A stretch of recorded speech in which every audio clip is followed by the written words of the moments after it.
next year ikija to make sure Mount Kenya region tuunde serikali. Mungu tuweke Mungu mbele, naye Mungu atuongoze kuunda serikali ambayo itamcha Mungu na ambayo italeta viongozi ambao wanamcha Mungu, na nchi yetu iweze kuendelea mbele, iwe kitu kimoja, tuwe na utajiri mwingi katika taifa letu, vijana wetu wapate kazi, lakini hasa hii nchi isiwe na vita, na tuache matusi, tuweke Mungu mbele. Tukifanya siasa, tufanye siasa za kupendana bila kupigana, na tuheshimu rais wetu.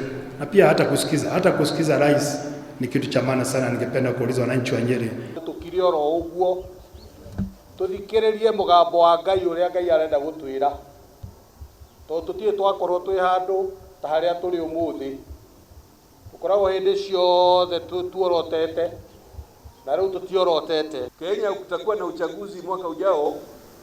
Wakati mnajadiliana, bana korofa mwenzako, just debate politely, and that's the way it should be. Na nitoe mwito kwa jamii zote za Laikipia, kwa sababu tuko 33. Hebu tuishi kwa pamoja jameni.